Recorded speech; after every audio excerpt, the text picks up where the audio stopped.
Welcome to TNT, Episode 11, The Chronicles of Narnia, Book 3rd from the last.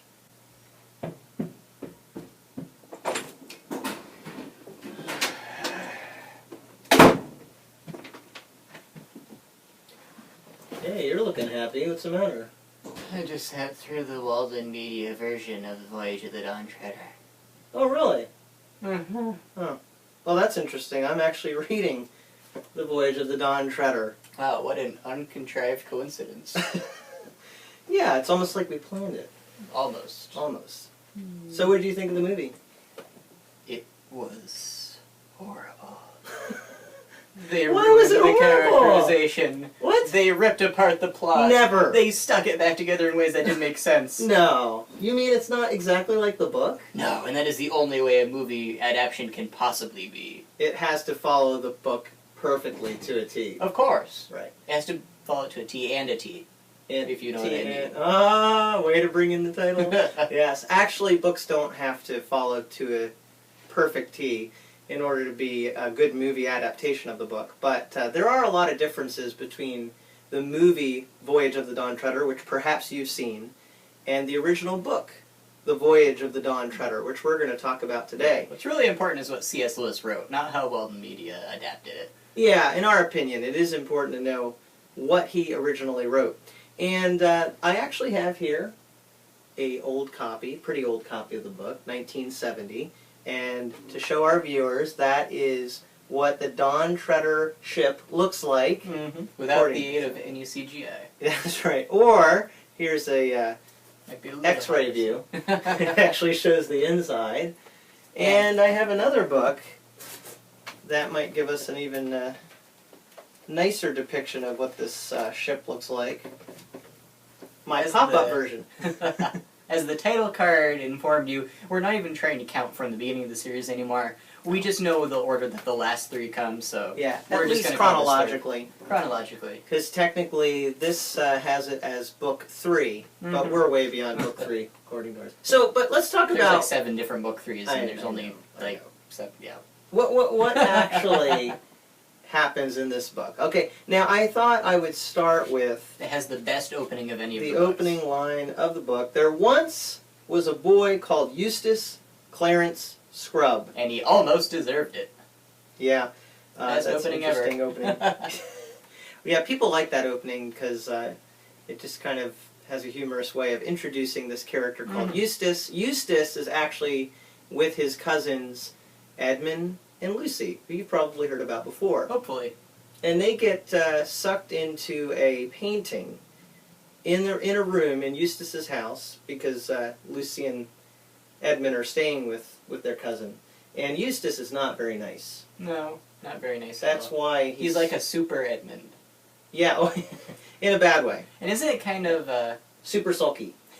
I don't remember if it's Eustace or if it's Edmund, where somebody kind of mentions offhand that he's spending too much time with people from schools who had a bad influence on him. Was that Edmund? I don't remember. Because it was... I don't know. I think it was Edmund who... It was mentioned that he used to be a really nice boy until he started hanging around with the wrong crowd. Maybe. And as we'll see later, Eustace would have been one of these boys, so... Yeah, okay, that's interesting. So I didn't even know that. But Eustace, Edmund, Lucy get sucked into this painting and end up in the world of Narnia, and they end up out at sea. And a ship is coming by, which happens to be the Dawn Treader. The ship in the painting. The ship in the painting. And they get pulled onto the ship, the people rescue them, and it actually ends up being the ship of Prince Caspian, along with a man named Drinian, who's one of the shipmates, or he's the captain of the ship. He's the captain. Right. That kind of unimportant character. And one of the animals from Narnia, talking animals, Reepicheep the mouse. And they're on a voyage to find the missing lords of Narnia. They're trying to go all over the ocean, going out to the far depths of the sea in search of these missing lords that Mirez, the evil king, had banished, I guess. Because they were loyal to Caspian's father, so when Caspian's father went bye-bye, so did the people loyal to him so that Miraz could be in control. And that's really all the backstory there is to the story. That's all it needs. Yeah, because the real point of this story is that they're going to go on a voyage, and they're going to go to different islands. It's like Narnia Star Trek, kind of. Yeah. Going where no Narnian has gone before. Each chapter they go to a new island. Except that's not the music. But, it might have been in the BBC adaptation. By the way, you gotta watch the BBC adaptations. We hadn't mentioned that hilarious before. That's good. It's probably the best. And the old cartoon. Again, you should watch that. So they're going to these different islands, and eventually they're going to go to the end of the world, or even the very end of the world. And there is a difference. Yes. Well, we've given you the basic plot, which you might say, well, there's not very much to that plot. There doesn't need to be. No, because really the point is to go to these different islands and try to find these different lords. It's a bunch of mini adventures. Yeah, mini adventures. Like standalones. Like, it's like Star Trek. It's exactly. It's Narnia If Trek. you keep saying that, people are really going to get the wrong idea about this book. But there are different themes that come out in their adventures. So we'd like to talk about some of those themes that come out, the things that are taught in this book. The first one I'd like to talk about is when they're on the lone islands. And there are slaves on the islands. The slaves are put there by the government that's there. Yeah, Narnia is technically the ruler of these islands, but a mini-government sprung up while Narnia hasn't been there. And Narnia would never allow slaves, but this government does. Yeah, so the king now, I keep calling him Prince Caspian, but he's actually King Caspian, now. He goes there, and he ends up saying, I have proclaimed that all the captives are now free. Mm-hmm. So I think, again, that's a very much Christian theme, that idea of a king setting captives free. Mm-hmm. That idea that Aslan has set this man in place to be his representative. And the worldly order is enslaving people, but the Aslan order, really God's order, is to set people free. Mm-hmm. And he's very much against the idea of slavery. Prince Caspian is. They try to explain to him why slavery is so good for business and this and that. And yeah, without giving too much away, he doesn't have a very good personal opinion of it due to some personal experiences. So yes, slavery is bad. Mm-hmm. And it really speaks to our world today that there are all kinds of justifications people give to do wrong things. But in reality, people are being exploited, and that is not the way God would want it. Another teaching theme has to do with Eustace, who, as we said earlier, is very sulky, very self-centered. He's really a brat. Mm-hmm. And that's why he almost deserves his name, Mr. Scrub. But what's cool about this story, and you'll see this in the movie. I know. This was actually done fairly well in the movie. This was done well in the movie. Mm-hmm. He becomes a dragon, which I think there is a point being made there. Here's this boy who's just so self-centered, and even when people are being nice to him, he still takes it as them trying to make fun of him or take advantage of him. Because that's what he would do in their situation. Yeah, it's a really good character analysis. That when someone is in the kind of space where they're very wrapped up in themselves, they have a hard time even perceiving love in others, that people actually care about them. Instead, they turn it around and see everything people do in a bad way. That's definitely Eustace. So he ends up becoming a dragon. Because he's really greedy, kind of. Yeah. It's a little bit It's through an enchantment. Yeah. But it really, it's not really exposes... It's because he's being greedy and he wants the treasure, and he puts this treasure on his arm. I forget what it is, some sort of It was the band. armband of one of the Lords of Narnia, so it wouldn't have been directly through that armband. It was just something having to do with him being really greedy and wanting the treasure. He kind of wallows around in it and eventually goes to sleep on it. And you gotta love how they're not expecting a dragon to be on this island. They just know that Eustace is missing. And they go looking for him, and then this dragon shows up, and they're scared of it at first, but they end up finding out they can communicate with this dragon, and they realize it's Eustace. Unfortunately, they have no idea how to help him. So, actually, how does he get to be free from being a dragon and go back to being a boy? Well, once he's a dragon and he realizes people are still treating him kindly, even though they really have no reason to now, he starts to become more likable, and especially after Reepicheep goes and tells him about all kinds of stuff about Narnia and sits with him. And he had really hated Reepicheep Uh-huh. before. He, probably of everybody, he hated this little mouse the most. He at one time, I think, took him and spun him around swinging like him a tail. And so he sees that even Reepicheep is to forgive him, and he eventually decides that he doesn't want to be a burden to them all anymore, and he goes off on his own, and he eventually, Aslan comes to him and takes him to a well, tells him to look into the well, and he sees himself, and then he says to scratch off your scales, but no matter how much he scratches off one layer, there's another layer. He can't do it himself. He can't make himself what he's supposed to be. Mm-hmm. And so Aslan ends up having to be the one, and I think he says, I'm going to have to do this for you. And he's a little bit scared about that. How is Aslan going to take these scales? He asks, will it hurt? And Aslan says yes. Yeah. And says, oh, okay. And But eventually Eustace is brought back to being mm-hmm. a boy, and a very different boy. He's a lot softer, and he's actually becomes a caring person. He begins to, mm-hmm. to care for others. He's really changed. What a great illustration that is of something the Bible calls sanctification. That idea of change, and that idea that Christ has to do that for us. We can't do it ourselves. And it's a painful process. Mm-hmm. It's a process of getting through the layers that we've built up, the layers of pride, self-centeredness, and all kinds of other problems we have. And Jesus goes in there and tears it all away little by little. And so Eustace is changed forever after that. Now, there's a fun part of this story. There's actually a lot of fun parts of this story. It's mostly fun parts. It is That's why it's really kind of hard to condense the plot, because that would really be ruining it all for Yeah, you. we will not do that. But there's one part of the story where they're on another island, and they meet these invisible creatures. and Lucy ends up having to go in to a mansion and find a magic book so that she can do a reverse spell and try to get these creatures to be visible again, is basically what she's asked to do. So Lucy agrees to do that, mm-hmm. and she's looking at this magic book. Again, this is actually in the movie, mm-hmm. so there are some good things about the movie. We're still trying to convince them that the movie's not all that bad. And as she looks in there, there's a particular spell that catches her fancy.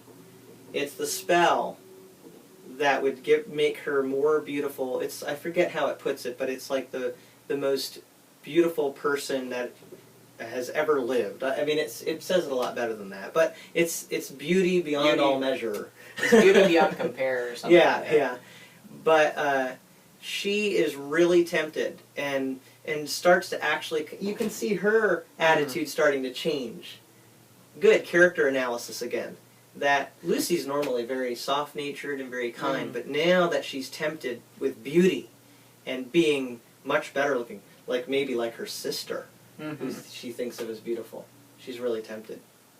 And so she tries to justify it. But Aslan, he steps in. Mm-hmm. And he doesn't really do anything. He's just, she remembers him. Yeah. And that keeps her from caving into the temptation. But there's a little bit more to it than that. You got to read the book to find out all of it. But I think this is a great illustration of temptation and how even people that mean well and have a lot of good qualities, when they're tempted with something, a besetting sin. And for Lucy, we find out that she had this craving to be more beautiful. So she doesn't have a lot of flaws, but she does have some in there. Even Lucy has a flaw. Hard to believe. Well, that's good to know, though, that, according to this book, it's an insight that everybody, even the most noble people, and we'll get to that later in this, and even in a more humorous way, everybody in these stories has flaws, except, of course, for Aslan. Of course. Well, there's another really important thing that happens at the end of the book, and one of those things has to do with Aslan appearing at the very end of the story as a different animal. Mm-hmm. Do you remember what he appears? He appears as a lamb. I thought he was a lion. So why in the world would Aslan appear as a lamb? Well, again, yes. if you know what Aslan is representing, you know that C.S. Lewis is really drawing an analogy between him and Christ. And of course, Jesus is called in the Bible the Lion of the tribe of Lion of the tribe of Judah, but he's also called, in the book of John, the Lamb of God, who takes away the sin of the world. Why is Jesus called a lamb in the Bible? Any idea? Because he's a sacrifice. And in the Old Testament, you would need to sacrifice a lamb in a similar way that Jesus was sacrificed for our sin. Yeah.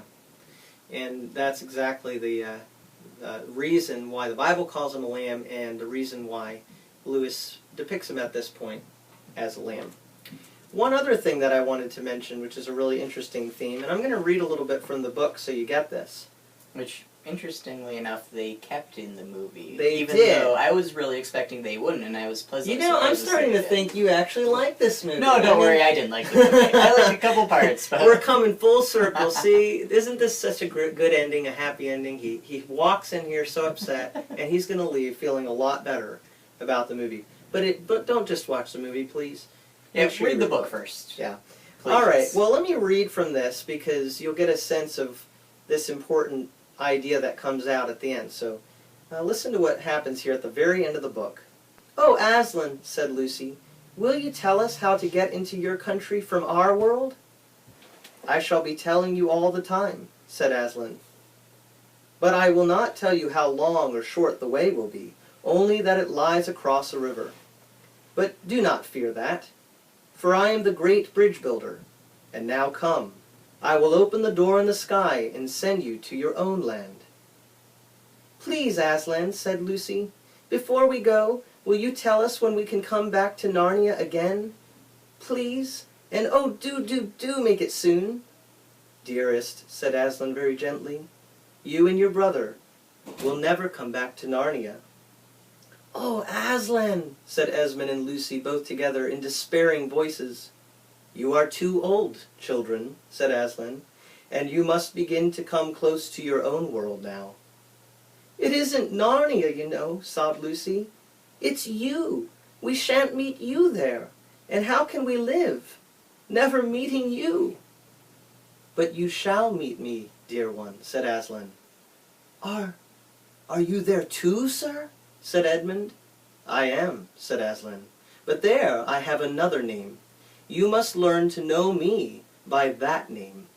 This was the very reason why you were brought to Narnia, that by knowing me here for a while, you may know me better there."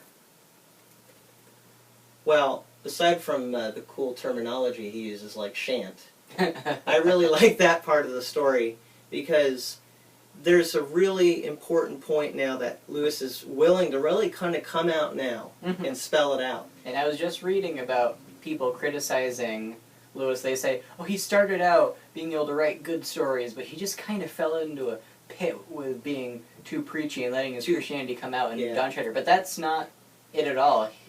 He had an aim from the beginning, and it came out there. It's the pivot of the entire series. It's not turning downhill for the worse. This was his point. This was his point. This is the point. And the point was to teach children spiritual truths, to get them to think about in a way they can identify with instead of just Sunday school terminology that they're going to memorize and not really think about. And what's cool is this idea that Edmund and Lucy are getting too old. It's a very bittersweet part of life, but eventually people move on from being children and they no longer are going to talk and think like a child. They're going to become a mature adult. But as children, they were allowed to go to this world. I think that's an interesting point that's being made there. These books really are for children, in one sense. We can learn from them, but they were written for children to learn from. And you heard these books when you were pretty young, and they I still had them read aloud to me. Yeah, they still resonate with you. And I started hearing the stories when I was little. So they're for children, but they're really so that we can meet Aslan in our world. And I think by now, if you've been listening or if you've read the books, you probably know who Aslan in our world is. Well, we like to do some takeaways. This is the fun. This is the... It's all fun in a different way. Yeah, it's all fun. It's not the fun, it's the fun-y. Funny, as in, don't take this too seriously. But these are some takeaways that we came away with as we read this book. And one would be that there is a difference between the end of the world and... The end of the very end. The very end Like, of the world. It's not just a matter of it being like there's an entire section of the end of the world. You're Yeah. no longer in the world, so you have reached the end, but you haven't reached the very end because the very end is where you can't go any further, but it's Yeah. still after The it's somewhat confusing. end, not the very, very end. Anyway, this only applies to flat worlds. It only applies. Because we ours. find out in this story that Narnia is a flat world, and actually, According to Caspian, round worlds are really cool. Yeah. Because people can walk upside down on them. he They're actually awesome. is talking to the Pevensey kids about that. He's like, "You guys live in a round world?" Yes, he heard fairy tales about Yeah. round worlds. Yeah. So that actually is our second takeaway: is that a round ball world is a pretty cool place to live, at least if you're from a flat world. Of course. But in a round world, you can never get to the very end. Because Yes. you're always going round and round. Or maybe it's all very end. It could be. Now, there's another very important takeaway from this book that I would like Taylor to tell us. The next one, and it has to do with fallen angels, which Mhm. if you've watched our Noah review, Go you know ahead we and talked do it. about. Yeah, if you haven't, go do that. But the fallen angels in this story, there seems to be an indication of stars that the were character actually Ramandu from near the end of the book, he tells him about how he was a star and he fell to earth and is basically fallen angel. I would go so far as to say there's a possibility that this almost ties in with C.S. Lewis's Space Trilogy, in which stars represent are angels. angels. Yeah, or are angels. The only thing is, I don't know if Ramandu is like in any way bad or fallen, but I know he refers to another He's angel. talking about Yeah. Coriarkin, who was the Yeah. wizard, sorcerer. You that are had the good book. with names. I can't believe how you can remember names. But you said you've heard these a lot. Yeah, actually, so I've that heard the helps, audiobooks a ton. I guess And he said, he was he says basically something, sentenced. I think it was to- actually Ramandu. He says something about how there's sins that a star can commit that mortals shouldn't know about. And he talks about how he grows younger every day and how he'll one day be allowed to rejoin the rest of the stars. Okay, And so this shows us that fallen angels are not necessarily rock monsters. Yeah, in other words, if you're a fallen angel, it's not automatic that you're going to be turned into a rock monster, at least not in the world of Narnia. Of course not. That would be ridiculous. Yeah. There are a lot of interesting creatures in Narnia. Are there any rock monsters that you remember at all? There are in the next book. So you'll learn about are, them next are week. you sure they're not fallen angels? That he was like... I don't think so. Okay. All right, well, that's a preview for next time. Come back and learn about the rock monsters You can only from hear about them Narnia. if you watch our video or read the book or wait for the new movie to come out or watch the old movie or listen to the audiobook. Or do all of those, but make sure most of all to watch our video. Yeah. That's the most important thing. Now, one other thing that we had as a takeaway from this book is that even princes and kings, as noble as Caspian, have their Anakin moments. Mm-hmm. You know Caspian. Anakin from Star Wars and the way he acts, he starts getting all pouty. Caspian at the end of this book... He just about turns to the dark side. Yeah, it's so weird. All of a sudden, we were talking about this, it strikes us Just both like as how weird. Anakin's a good guy for a couple movies, and then suddenly he goes from defending an old man who's about to be brutally murdered to murdering children. It's quite a turnabout. Yeah, I don't character. think this is quite that extreme, but Caspian starts to get pouty because he wants to go to the very end of the world too. I want to go to the end of I the don't want world. to go. I don't want to have I don't want wanna to go to Narnia. I don't want to go to boring Narnia. Lucy saves the day and says, "Yeah, but don't you remember there's that really beautiful woman on that island that you were supposed to go back to?" Well, there's that. And then he was like, "Oh," he kind of snapped out of it. Then actually, what happens is He storms off, and Aslan has to talk with him. Yeah.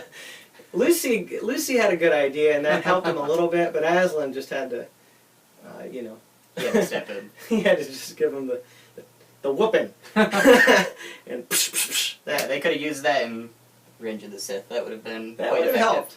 That would have helped. I would have liked the original trilogy probably better. But let's not get into that. That's Yeah. those are fighting words. Well, we have now covered another great book in the Chronicles of Narnia series, but it's coming to an end now. And so we just only got a couple more books. I know. We're getting to the end. The very end. The very end. So we've got a few more to do. A couple more Maybe to do. we've reached the end, and the very end will be when we finish the last book. That's true. This is just the beginning of the end, just to get you ready to let go. So that'll make you happy. Yeah. Know that you're near the end.